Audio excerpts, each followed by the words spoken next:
What's up, Matthew Walters here, and in this video I'm going to be taking you through the bird dog exercise.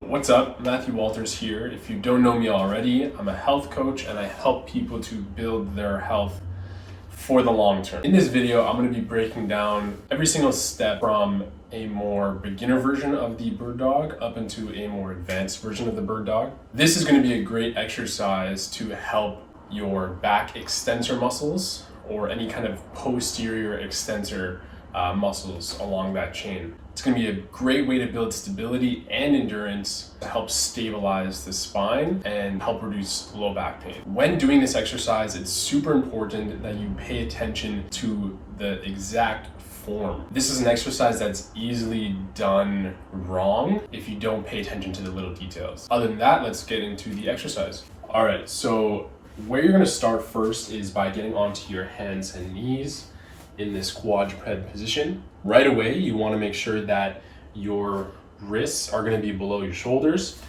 and then your knees are positioned below your hips.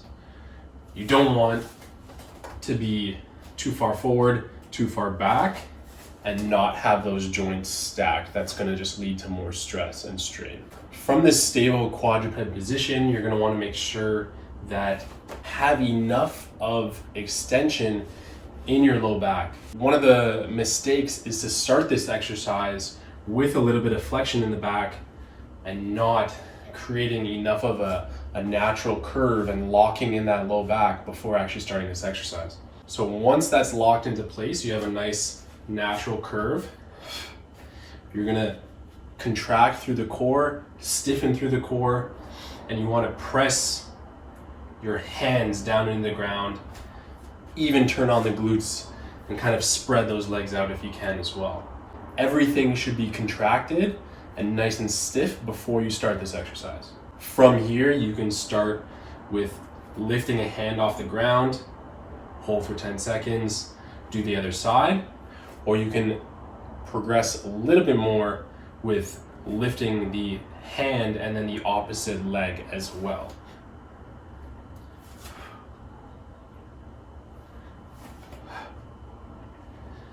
From there, what you can do is set up in that same quadruped position.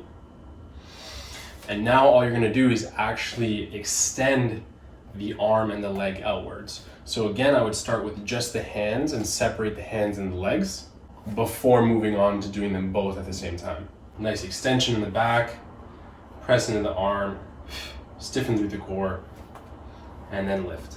As you lift, you wanna make sure that that arm is going straight parallel to the ground. And then the big thing is that you don't want this arm loose. You actually want to almost make a nice tight fist, really squeeze and stiffen through the whole entire arm as you're extending that outwards. When you go to extend the leg, the exact same thing applies.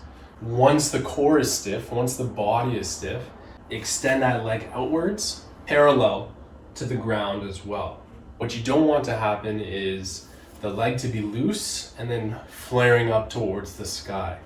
You want it to be nice and stiff, extend outwards and parallel or a little bit lower than parallel, straight back.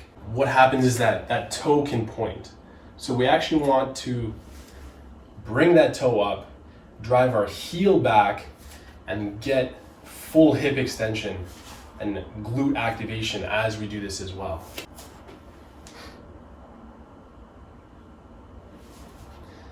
All right, so from here, if you're ready to move on, you got a handle of the positioning of your leg and your arm, and you're able to comfortably stabilize in those separated positions, you're gonna put it all together. You're gonna get into that same quadruped position, nice natural curve in the low back. Hands are gonna be under shoulders, knees are gonna be under hips. You're gonna stiffen and stabilize through that core. At the same time, raise the opposite arm and opposite leg into those extended positions with that correct technique. All right, so nice and stiff through the arm, nice and stiff through the leg, driving that arm up, nice and parallel, leg back nice and parallel and pushing that heel back as far as we can as well. Maintaining a nice neutral spine. When transitioning into this option of the exercise, it's very important that hips are still staying level. You know, you're not tilting down or you're not hiking that hip up. As you extend, you want to make sure that everything's staying stiff, everything is staying nice and level, and there's no twisting or tilting going on there. The other big thing that I would say is making sure that you're keeping a nice neutral neck.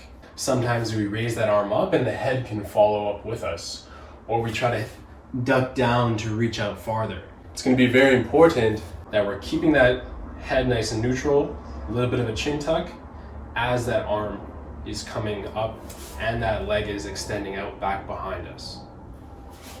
If you are strong and comfortable with all these previous positions, you're able to stabilize, you're not running into any kind of pain, you're very, very comfortable with these, you're gonna wanna move on to this final difficulty. And what you're gonna do, that same tabletop position, core tight, nice natural curve in the spine, hands under shoulders, knees underneath the hips, extend outwards.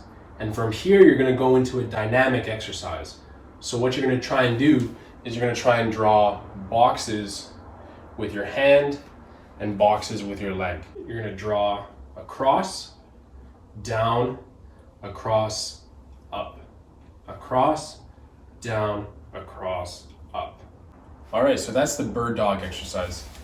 It's a fantastic exercise, especially if you're trying to work on stability, you're trying to improve low back pain or maybe prevent some injuries.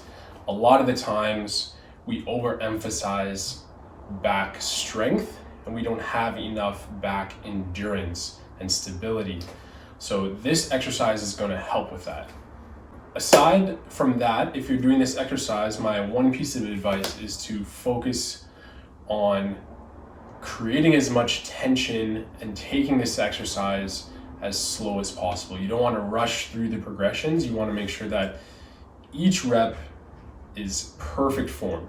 That way you're going to get the most out of it. All right, so if you found this video helpful, I would really, really appreciate a thumbs up. It really helps me out. And if you have any other questions about this exercise or about low back pain, I would be happy to answer it in the comments.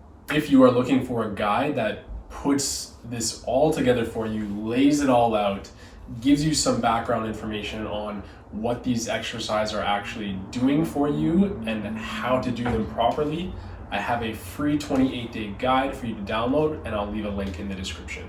If you don't want to miss out on any other health and performance tips and advice, make sure that you hit that subscribe button, turn on your notifications, and that's about it.